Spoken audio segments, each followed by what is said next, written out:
Welcome, friends, and let me regale you with a heartwarming tale of a fractured family made whole again through unimaginable hardship and steadfast love.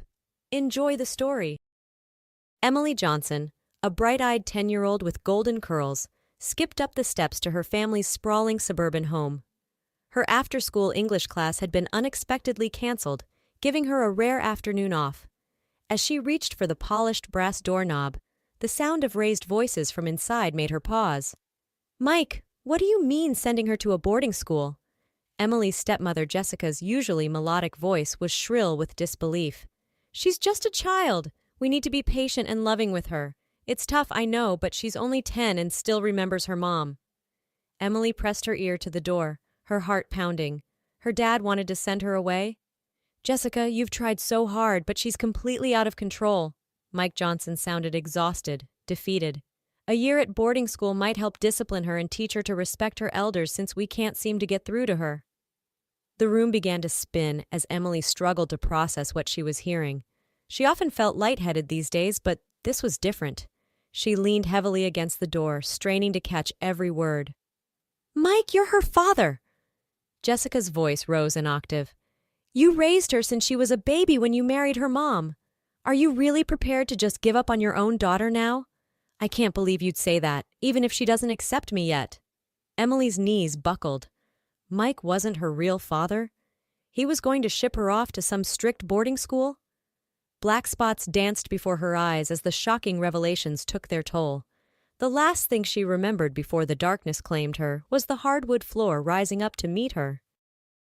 "Emily, can you hear me?" Jessica's concerned face swam into focus as Emily blinked open her eyes. She was lying in her own bed, tucked under her favorite purple comforter. How did she get here? "Oh, thank goodness you're awake," Jessica breathed, smoothing Emily's hair back from her forehead. "You gave us quite a scare, collapsing in the hallway like that. We called an ambulance. Did something happen at school today?" Emily pressed her lips together and turned her face away, memories of the overheard conversation flooding back. Jessica wasn't her real mom. Mike wasn't her real dad. They wanted to send her away. Hot tears pricked at the corners of her eyes. Jessica sighed, her shoulders slumping. "I know this is hard, sweetie, but you can talk to me, you know. I'm here for you no matter what." Emily squeezed her eyes shut, refusing to even look at her stepmother. She didn't need her. She didn't need anyone. As if sensing her thoughts, Jessica rose from the bed. "I'll let you rest, but I'll be right downstairs if you need anything, okay? Anything at all." Her voice wavered slightly on the last words. Emily listened to her footsteps retreating down the hall before the sobs she'd been holding back spilled out in great, gulping gasps. How had her life unraveled so completely? Months earlier. "Emily, can you come downstairs, please? Your dad and I have something we want to talk to you about." Jessica's cheery voice echoed up the stairwell. Emily rolled her eyes and bookmarked the page of her favorite fantasy novel before reluctantly trudging down the stairs. Whatever lecture was coming, she wanted to get it over with quickly. "Emily, I have some exciting news," Mike began, wrapping an arm around Jessica's waist. "Jessica is going to be moving in with us. Isn't that great?" Emily gaped at them, her stomach plummeting to her toes. Moving in? This woman was trying to replace her mom. "No, it's not great," she snapped, glaring daggers at Jessica's hopeful smile. "I don't want a new mom. I don't need a new mom. I had a mom and she's gone and no one can replace her, especially not you." With that, she spun on her heel and sprinted back up to her room, slamming the door behind her. Over the next few weeks, Emily did everything in her power to make Jessica feel unwelcome. She was rude and distant, avoiding her stepmother's attempts at conversation and disappearing into her room the moment meals were over. But no matter how cold Emily was, Jessica remained unfazed, smiling gently and telling Mike they just needed to be patient. "Emily, come see the dress I'm planning to wear to the office party this weekend," Jessica called up the stairs one evening. "I want your opinion." Intrigued despite herself, Emily wandered into the master bedroom where Jessica was holding up a stunning emerald green cocktail dress. Even Emily had to admit it was beautiful. "Well, what do you think?" Jessica asked, eyes sparkling. "Do you like it?" Emily shrugged noncommittally. It's okay, I guess. Jessica beamed as if Emily had given her the highest compliment. I'm so glad you approve. I can't wait to wear it. But the next day, when Jessica and Mike returned home from work, Jessica's delighted mood quickly turned to horror. Her beautiful dress lay in a crumpled heap on her bed, the delicate fabric slashed to ribbons. There was no question who was responsible. Emily Marie Johnson, get down here this instant! Mike's bellow shook the walls. Emily slunk into the room, a defiant tilt to her chin even as her palms grew clammy. How could you do this? What were you thinking? Mike gestured to the ruined dress, his face turning an alarming shade of purple. Emily started, but Mike cut her off. I don't want to hear it. Your behavior has been absolutely unacceptable and it ends now. You're grounded indefinitely. No TV, no phone, no… Mike, wait, Jessica interjected softly, placing a calming hand on his arm. Let's not be hasty. We need to understand why Emily did this before we dole out punishments. Mike sputtered incredulously, but Jessica pressed on. She's clearly acting out because she's grieving her mom and feeling replaced. We need to give her more time to adjust. Punishing her will only make things worse. Emily stared at her stepmother in shock. Why was she defending her? She'd done nothing to deserve it. Mike deflated, the anger draining from his face. You're right, Jess. I'm sorry. I just don't know what to do anymore. Jessica wrapped him in a hug. We'll figure it out together. She's worth it. Emily fled back to her room, her mind reeling. Jessica had stood up for her, even after everything. What did it mean? In the days following Emily's fainting spell, Jessica insisted on taking her to see a doctor, despite Emily's vehement protests.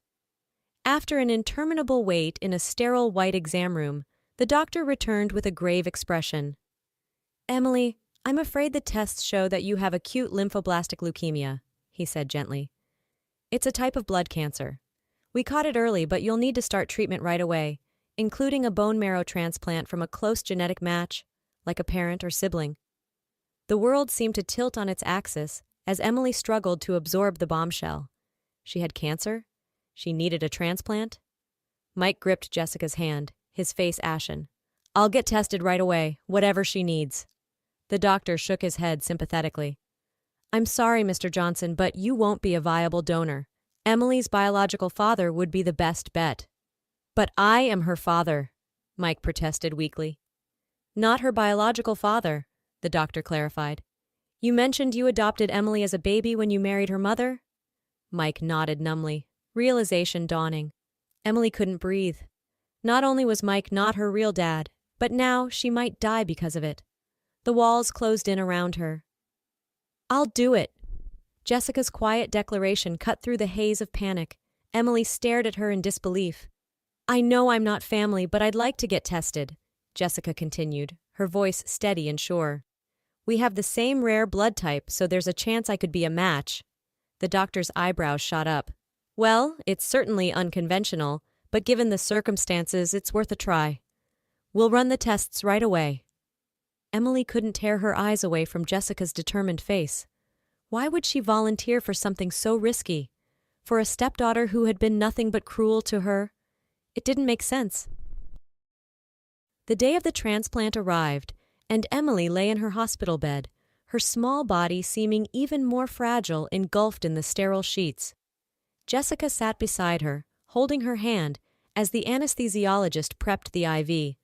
I'm scared, Emily whispered, hating the quaver in her voice.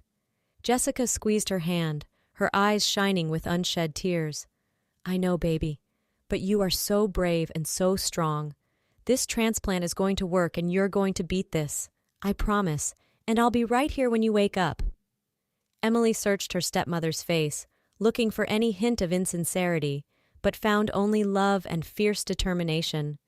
As the medicine began to pull her under, Emily's last thought was that maybe, just maybe, she had been wrong about Jessica all along. Hours later, Emily's eyelids fluttered open to the steady beep of a heart monitor. Jessica dozed in the chair beside her bed, her hand still clasped in Emily's. Mom, Emily croaked, her throat dry and scratchy. Jessica startled awake, her face breaking into a brilliant smile. Hi, sweetie. How are you feeling? Mom, Jessica! Emily tried again, testing the unfamiliar words on her tongue. They felt right somehow. Tears spilled down Jessica's cheeks as she leaned in to press a kiss to Emily's forehead. "Yes, baby. I'm here. I'll always be here."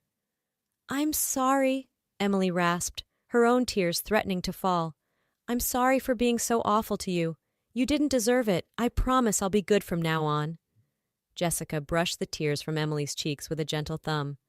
"Shh, it's okay. You have nothing to apologize for. I never held it against you for a second. I love you so much, Emily, no matter what." Emily turned her face into Jessica's palm, letting the comfort wash over her. For the first time in a long time, she felt safe, cherished, loved.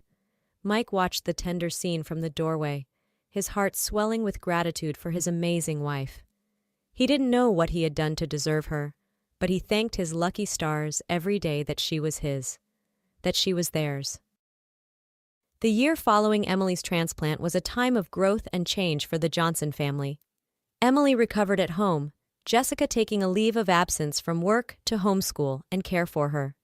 The two grew closer than ever, bonding over schoolwork and silly movies and late-night girl talks. When the doctors finally declared Emily well enough to return to school, she surprised them all by throwing her arms around Jessica's waist. "Thank you, Mom," she whispered, "for everything. I love you." Jessica blinked back tears and held her daughter close. "I love you too, sweetheart. More than anything." 2 years after Emily's transplant, Mike and Jessica welcomed a new addition to their family, a baby girl they named Sophia. True to her word, Emily adored her new role as big sister, doting on the baby and eagerly helping Jessica with feedings and diaper changes. One afternoon, while at the park with baby Sophia, Emily overheard an older woman cluck sympathetically. "It's so good of you to help your stepmother, dear." Emily whirled around, her eyes flashing. "She's not my stepmother. She's my mom, my real mom. The best mom in the whole world." Jessica, who had been approaching with Sophia in her stroller, caught the tail end of the exchange. Her heart soared and a radiant smile stretched across her face. She had 2 beautiful daughters whom she loved more than life itself, and for the first time she knew without a doubt that they loved her just the same, unconditionally, forever.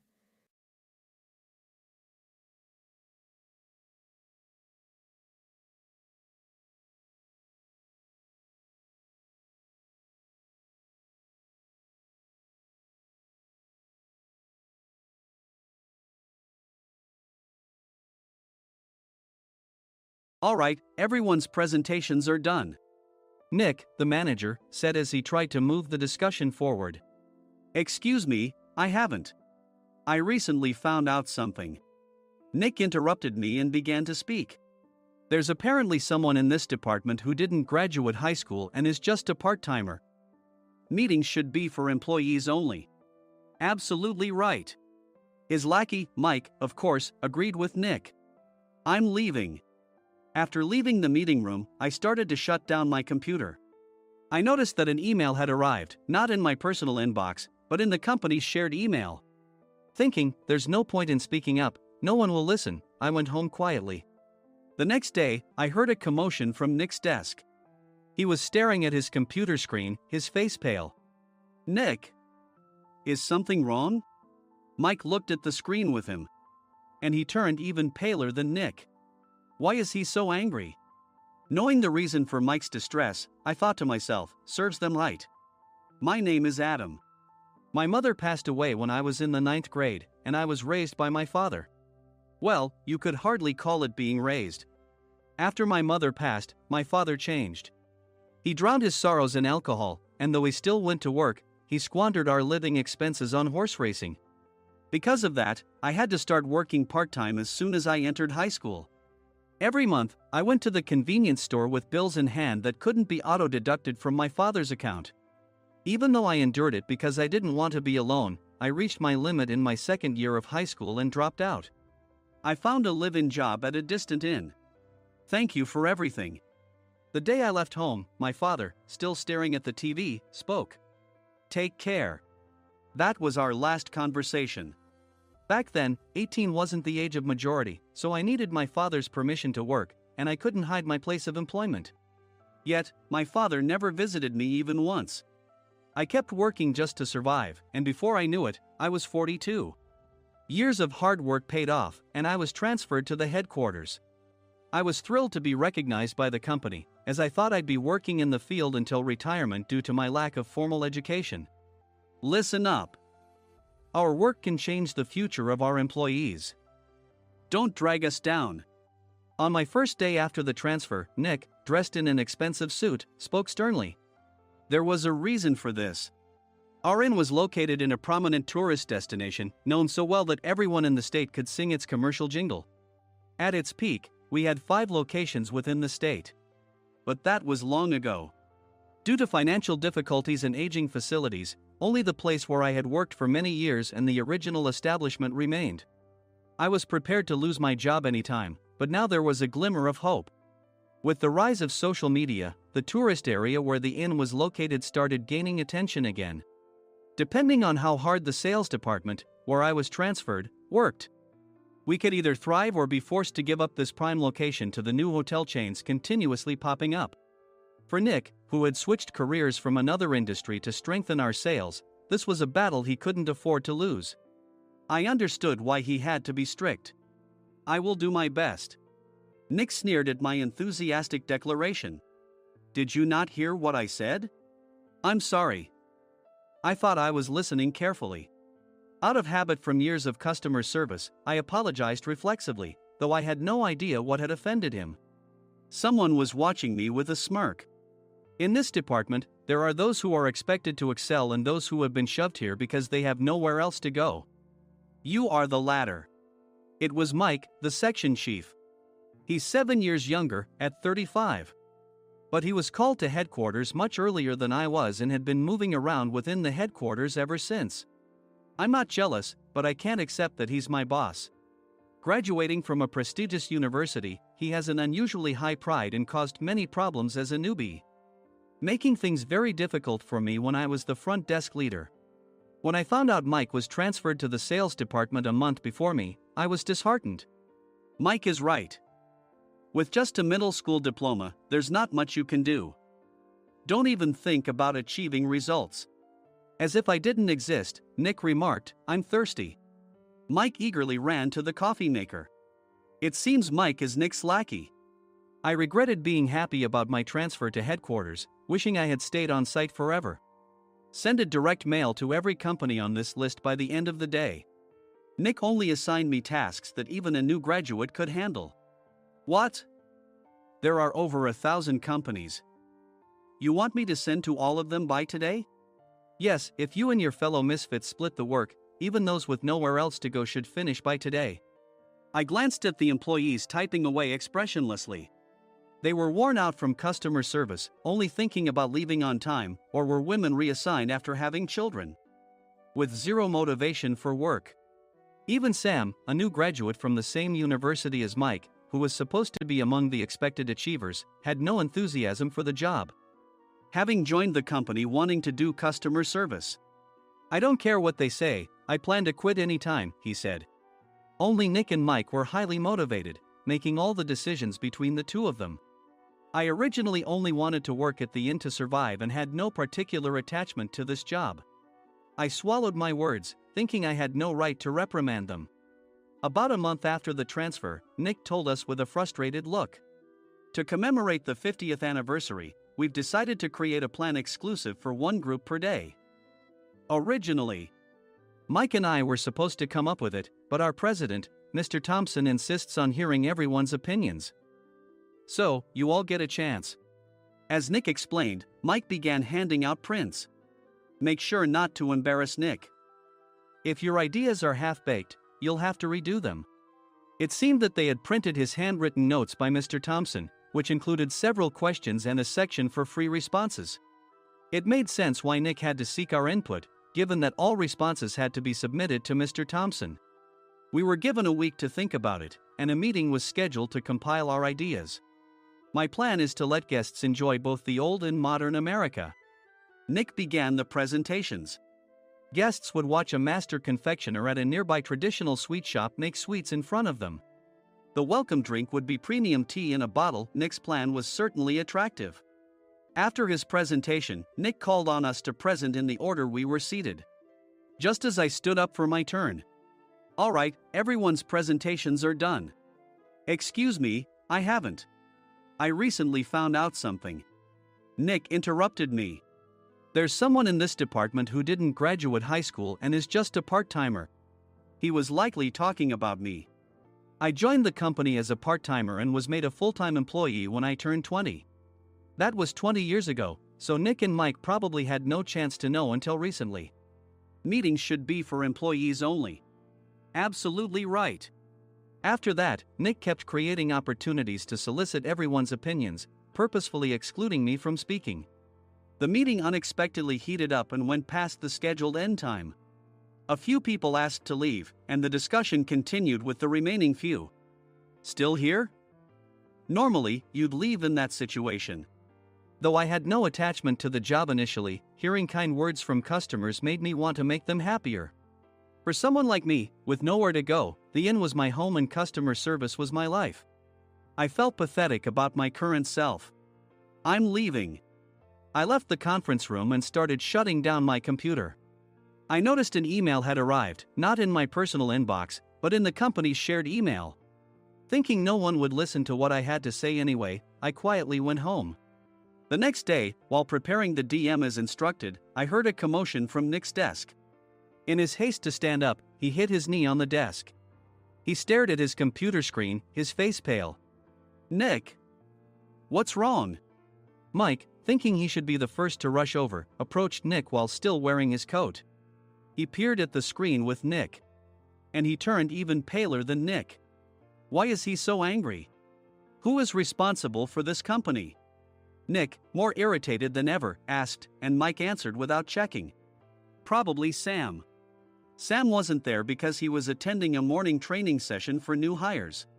Nick gave up on getting angry and returned his gaze to the screen. They were looking at an email that arrived right after the end of the working day yesterday. Apparently, no one, including me, had checked it before leaving. The email was from a large company that used us for their annual employee trips. The president and executives of that company also frequently used our services personally. President of the company, Mr. Mason himself had declared that neither he nor his company would ever use our services again. Well, some companies cancel their employee trips or stop using our services due to financial struggles. Let's just move on. Mike kept wiping the sweat from his forehead with a handkerchief. Knowing why Mike was so agitated, I quietly watched their interaction. Do you know how much revenue we get from that company? We can find other guests to fill the rooms, but we'll lose the banquet costs, gift shop revenue, rental car fees, and more. Moreover, the gifts were supposed to be prepared by the traditional confectionery shop involved in Nick's proposed plan.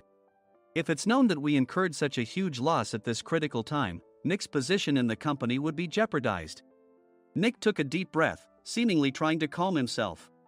All right, Mike. Go to New York right now and apologize to Mr. Mason. What? You're coming with me, right?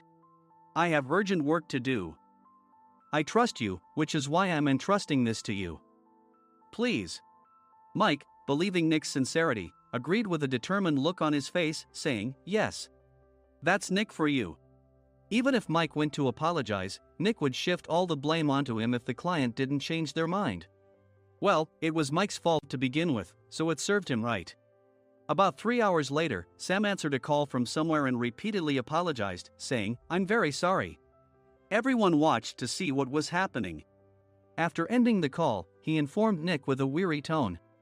When Mike arrived at the client's company, he only made things worse, further infuriating Mr. Mason. He was demanding, get his boss here immediately. It was no wonder Sam was exhausted, dealing with such a call right after returning from training. What is that idiot doing? All right, Adam, you're coming with me. If sacrificing Mike didn't work, then I must be next. Normally, I'd want to refuse at all costs, but I saw an opportunity in this situation. If I can be of assistance, I'd be happy to join you. I obediently followed Nick, and we flew to New York. When we introduced ourselves at the reception, it became clear how serious the situation was. As the receptionist personally escorted us to the president's office. Angry voices leaked through the door, making both Nick and me uneasy. "Excuse me. I'm Nick, the supervisor. I understand my subordinate has caused you trouble, and I deeply apologize." Nick, with his experience in the corporate world, knew enough to offer an apology before excuses. However, his customer service skills left much to be desired. I sighed as I saw Mike trembling like a small dog in the corner of the room. "What kind of training are you giving your subordinates?" Mr. Mason glared at Nick with a red face. The intensity of his gaze made even Nick take a step back. Regrettably, I joined this company only 2 years ago and was unaware of Mike's issues. I should have identified his shortcomings sooner. Indeed. I should have realized sooner. No sensible person would come to apologize and then give a lengthy presentation on the drawbacks of not using their in. Nick froze, his mouth slightly open. Suspecting the worst, I picked up the documents that had fallen to the floor. It seemed Mike hastily prepared these documents on the plane, listing the disadvantages. Disadvantage 1: if you change the venue for the company trip, employees might suspect it's for cost-cutting reasons, leading to a negative impression. Reading it aloud half-jokingly, Nick snatched the papers from my hand and checked the contents with a furious expression. Among the stack of documents was a receipt from a nearby convenience store's copy machine. I felt a pang of dread, hoping he hadn't shown the receipt as well. What do you think he said when I asked what kind of nerve he had to do this? I'm very sorry." Faced with the dire situation, Nick must have thought there was nothing left to do but apologize. In a voice smaller than I'd ever heard from him, he uttered words of apology. He said, "I'm a Harvard graduate. I don't believe I said anything wrong." "Mike, what have you done?" Forgetting his plan to pin the blame on Mike, Nick yelled loudly, even in front of Mr. Mason. "I didn't do anything wrong." "You're still saying that? Look at him." Mike pointed at me with a shaking hand. "I was assigned to headquarters in my 20s and now I'm a section chief. This guy only made it to headquarters at 42. Everything I've done proves I was right. So why are we losing the contract?" Having said his piece, Mike collapsed to the floor. "Of course. You were sent there because you had nowhere else to go." Mike never expected to hear such words from someone he looked down upon. He lunged at me, and Nick hurriedly stepped in to stop him. "Mr. Thompson told me Mike is a quick thinker, and to take good care of him." There's no way he was pushed aside. "Don't make things worse here. He didn't say quick thinker, he said only quick-witted, didn't he?" I don't remember that part." I recalled the many troubles Mike caused when he was a newbie. When Mike was on the front line, his pride was so high that he never apologized to customers. Customer service, especially in our job, doesn't work alone. It brings both good and bad situations. If the front staff or housekeepers made mistakes, or the cleaning company didn't properly clean a room, one had to apologize to the customers regardless of personal fault. Mike, in such situations, would never apologize, insisting he wasn't at fault. This often angered customers, and as the front desk leader, I frequently had to apologize on his behalf. He caused complaints and disrupted operations, which is why he was quickly moved to headquarters. In departments where he didn't interact directly with customers, his quick thinking was beneficial and things went well. But it seemed his flaws were starting to show. Corporate reservations are supposed to be entered into the system by the sales representative. But a quick check yesterday revealed that more than 10 items were missing from the client's reservation. The handover document clearly stated what needed to be prepared. Why didn't you enter it into the system? Why do we have to give them special treatment? Filling rooms near the banquet hall, setting up all the food in advance. Specifying the brand of wine, they're too demanding. No wonder he always angered customers, I thought, feeling a headache coming on. Grouping them in rooms near the banquet hall is for our benefit too. It makes it easier for the staff to set up beds and serve breakfast since everyone's schedule is synchronized. As for the other requests, Mr. Mason suggested them to lighten our load. I didn't know that. Nick finally seemed to realize that Mike was the one who had angered the client. What did you say to them? I just told them we wouldn't give them special treatment anymore. We shouldn't waste effort on things that don't bring in money.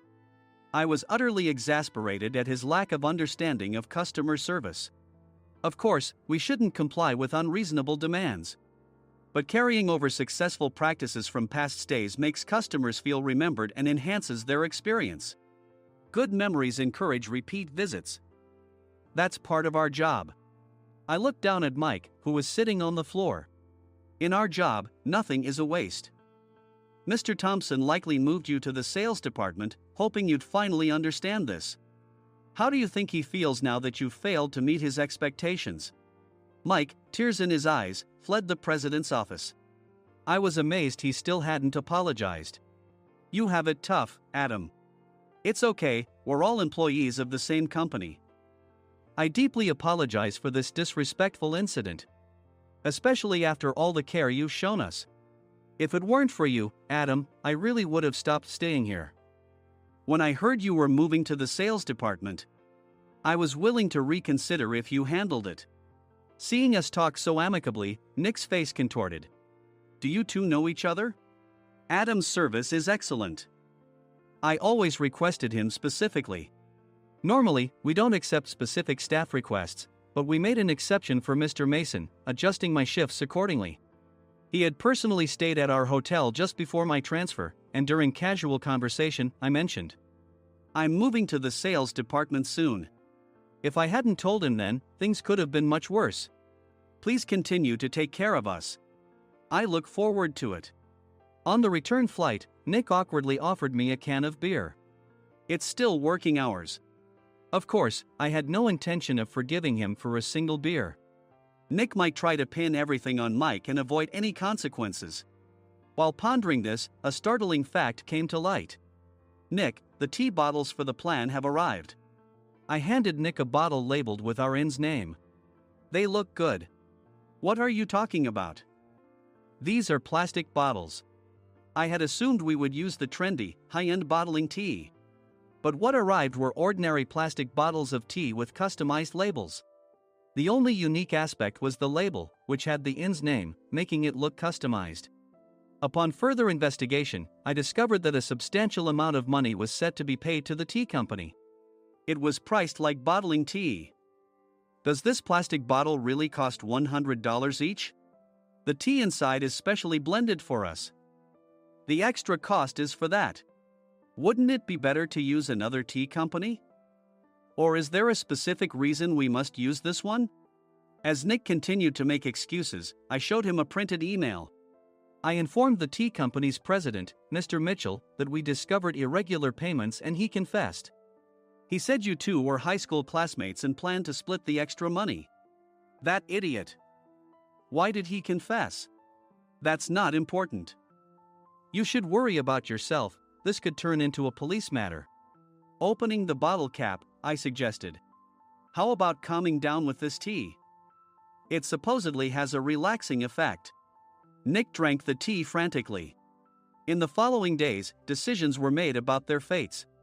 Mike was reassigned to the General Affairs Department, with no chance of transfer or promotion, as per Mr. Thompson's orders.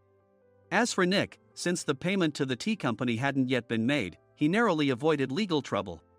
Instead, he was encouraged to leave the company, and to avoid further complications, Nick submitted his resignation. Rumor has it that connections between HR departments have made it difficult for him to find new employment. Even though it was good to have those two gone, something unexpected happened in the sales department. Everyone became motivated and united in refining the 50th anniversary plan. In the end, my plan was adopted. We collaborated with the Tourist Information Center to provide personalized guides. The plan, tailored to the number of guests, was truly special for the 50th anniversary. Hey, is Adam's family coming to stay? I immediately booked that special plan for my family. Sam noticed it on the reservation list and quickly picked up on it. Yes, I'm inviting my father. That's great. I might invite my parents too. I lacked the courage to face my father just as Adam. But here, with the confidence Mr. Mason praised, I felt ready. The 50th anniversary plan was a perfect opportunity to reconnect with my father. I hoped to bring back the days when we could laugh together as we once did.